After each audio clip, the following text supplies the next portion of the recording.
Welcome aboard. It's Captain G to Global War 85, Operation Failsafe, turn 7.7 China. I've been feeling under the weather this week, so I apologize if I'm hard to understand, but we'll try to get through this together. First off is a bit of housekeeping in the battle for Eastern Malaysia. For those who've been following it closely, when the Soviets took control of the sea zone and landed their Marines here, it was 2 Marines and 1 attack helicopter. 1 Marine fell in battle, but the 2nd Marine and the other attack helicopter were there at the end of the turn. When PAC retook it, they killed the Marine with the cruise missile and then thought they had won the battle. They missed the fact that that attack helicopter was still there. So between the PAC turn and now, PAC has corrected that. They rolled for the rest of the battle. You'll remember they brought a fighter over from Indonesia. The fighter got a hit and the helicopter missed. So no changes to the inboard state of the PAC turn. But for those who were had noted that, we're crying out for justice for the FEC. They got their justice, they just missed. All right, so now with China's turn starting, we are going to roll to repair damage, or not roll to repair damage, but in the planning phase, we're going to repair damage. We're going to spend 2 IPP in Eastern Xinjiang to repair that major army base, and 2 IPP for Beijing to repair that major army base. So that's a total of 4. And what that does is that gives us 2 major facilities, so we can roll 2 tech dice. We're living on a skimpy budget. All right, we're going for the same techs that have eluded us. Tech 2, AMD, Tech 3 computers. We're at stage 2 only for each of those. So we need progress on the AMD so we can stop this missile massacre. And we also significantly increase our income if we hit computers. In the randomizer, we need 8 or more. We got a 7 on the AMD. Oh my gosh. Knights Templar is just going to continue to ravage China's bases. I got a 10 here. So computers, I do move up to stage 3, which is super awesome, fantastic. And that will have repercussions when I collect income. So that's good. I got that going for me, which is nice. All right. Let's move on to, we did the tech, we did repairs, let's purchase units. So as I said, we just spent 4 IPP repairing those 2 major army facilities that were damaged. So that's this 4 out of our 18 coming into this turn. Quite a hefty sum. We are investing 2 more in land modernization. We have 5, so this 2 will give us 7. We need to get to 10. Need to get to 10 to accomplish that. Money is tight. We are spending 10 to build 5 early gen MBTs at 2 each. 2 times 5 is 10. And then the remaining 2, we're going to upgrade 1 paramilitary, 2 light infantry. We make 1 anti-ship missile, we make 1 cruise missile, and these are here because we have opportunities to take back potentially 2 more zones. And one of them, if it works out well, will actually give us a free paramilitary. So let's see what that is, shall we? As you can see on the battle dice, we have 1 to 4 laid out. So attack 1 is a cruise missile from this major air base in Xinjiang, flying 1, 2, 3 onto the island of Henan, which is down here. It's been in Soviet occupation since the beginning of the war. So if we hit him with this cruise missile, he has no defense, so it's just a roll of 1 to 5.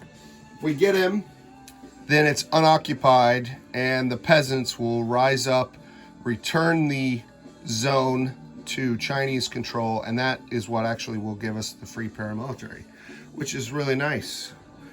No. Up here, attack 2 is a light infantry from eastern Xinjiang and a SAM. Let me move this damaged space thing out of the way so you can see what's going on. This SAM walking into Ula Asatai. It is undefended, so it's a walk-in instant victory. Hooray for China. It's not worth IPP directly, so no penalty for FEC. So that falls under our control. Number 3 is a carpet bombing mission from Beijing, our medium bomber, flying 1-2. We'll roll 3 dice at 2 to try to kill this light infantry. We get 1 shot and then we come back. It's a surgical strike for him. That's battle 3, and that's an actual roll. So that's 2 rolls we have to do. And then the third one here is Southern Manchuria. He has the lone air cav. We are firing from our 2 short-range ballistic missiles. Our rockets up here loaded with chem, so we'll roll 4 dice at 4. We're sending 2 paramilitary from Inner Mongolia, 1 light infantry from Beijing, and then we're sending every early gen fighter. So from Xinjiang, 1-2, from Guangxi, 1-2, and then from Beijing, 3 more, moving 1. Okay, so 5 early gen, a light infantry, 2 paramilitary. So those are the 4 battles, and one of them's already resolved. So let's jump to the battle box. We'll keep rolling them in order. The first one is just the cruise missile. So 1 dice at 5 or less. No air defense. Put him into the randomizer. This is for the Liberty and the liberation of Hunan Island. 4. Super awesome, fantastic. Actually had a Chinese cruise missile hit. So let's jump back over here. Sorry if that made you dizzy. So the Marine comes off. The cruise missile was a success. And that reverts the island to Chinese control. And I will, so I don't forget about it, get a paramilitary. I think that happens at the end of the round, but super awesome. Fantastic. Okay. Next battle. Battle 3 was the carpet bombing. So that is 3 dice at 2. Okay, 3 dice at 2. This is the medium bomber trying to take out that light infantry. 7, 10, 2. So we did get him. So he comes off. Now that is in Mongolia. So again, I'm moving things. I'll bring you back over here. So that's in Mongolia. So this is coming off because we're done with that one as well now. He's coming off because he got blown up by Chinese high explosive. But it remains Soviet controlled, Soviet possessed, if not Soviet occupied. Okay. Let's go to battle 4. So we'll jump back here to the battle box and we'll get our battle 4 battle box. All right. So we'll start with first strike, and that is 4 chemical short-range ballistic missiles. What I do with the randomizer. Here it is. All right. So I'll put them in the randomizer.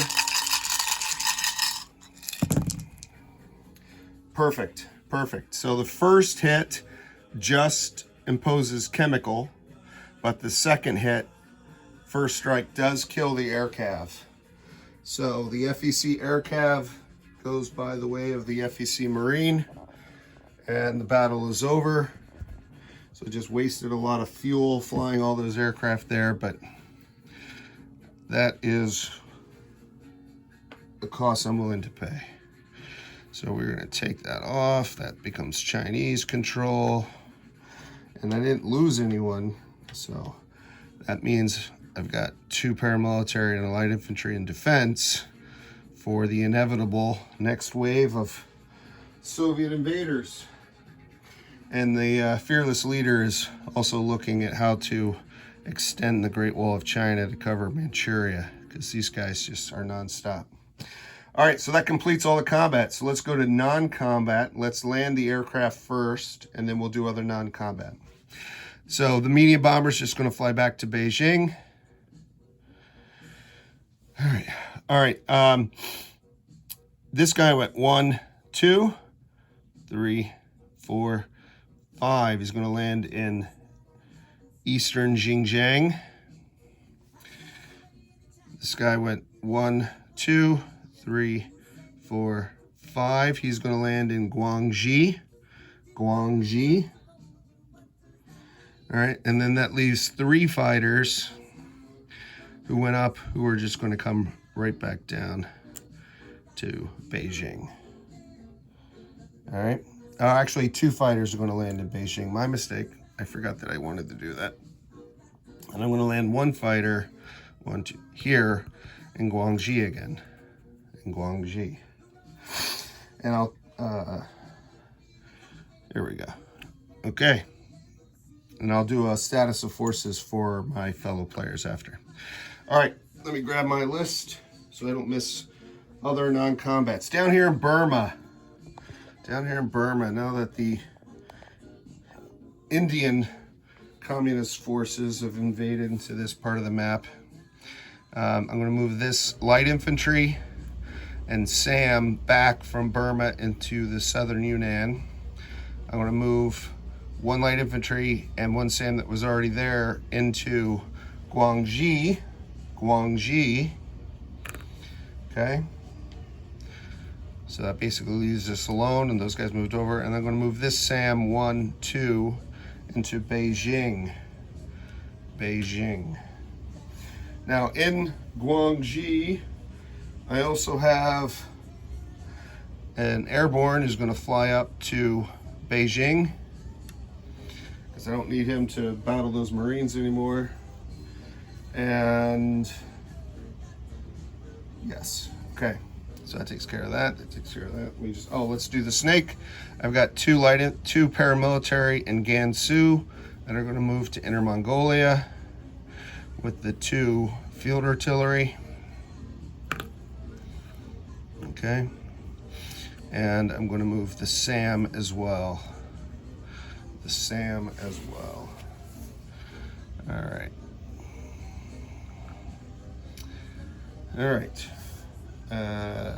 Actually, the SAM, that was Inner Mongolia SAM. This guy's SAM was what went up here. Doesn't matter. All right, let me just check. Southern Yunnan. Okay, my naval units. I'm going to put him on Henan in the blow-up box. I'm going to move both the SSN and the diesel electric from P45 to P36. And then this fleet, I'm going to leave the amphib in port here in Xinjiang, but I'm going to move my destroyer and my frigate into port here, this major port in Guangxi. So the destroyer and the frigate are down there in port, and I have an import marker. I'll just borrow this. There, okay? Alrighty. I think that works. Move the artillery, move the SAM, move the airborne, move the light infantry, move everything in Burma. Alright, that completes all of my non-combat. Let's move to end of turn phase, which is placing units. So we'll bring up the build chart again. Okay. So I'm going to place 4 of the 5 early gen MBTs that I purchased. All 4 of them are going to go into Beijing, where I already have 2. So that'll give me 6 6 early gen MBTs in Beijing. Because I can only build 4 there, so I'm going to build the 5th one here in eastern Xinjiang. Okay, and then the light infantry upgrade is this paramilitary in Inner Mongolia. Upgrade one of them to a light infantry. All right, now I did, and I'll add these cruise missiles. And so the cruise missile, I had one, fired one, built one, so I end up with one, but this adds now to my anti-ship missiles, so I now have 3 anti-ship missiles. 3 anti-ship missiles. Okay. And then the People's War markers, since I liberated 2 zones, Henan and southern Manchuria, I'm going to place one in southern Manchuria, and I'm going to place one in Inner Mongolia. Inner Mongolia. I think I can move them around as I wish, so for now I'll put it there. All right, let's jump to, that's placing units. Let's do our base income. So we were at 9.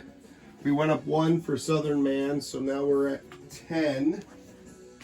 So my base is 10. Let's bring out the income tracker. All right, so that's 9 plus this one is 10.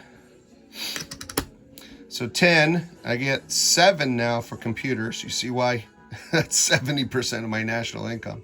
Why computers are so important for me, because now I'm at stage 3, so that's great. So that's 17, and then arms sales 3 more.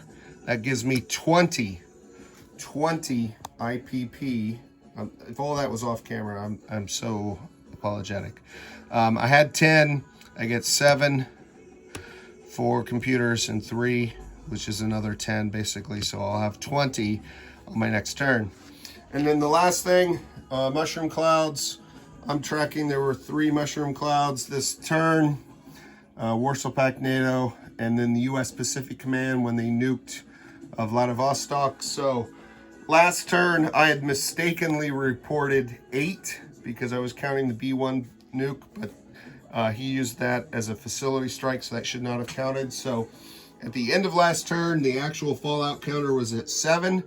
We now add the 3 mushroom clouds, so the fallout should be at 10. 10 is the fallout. Heading into turn 8, and I'll turn it over to the Warsaw Pact for 8.1. This is Captain G, over and out.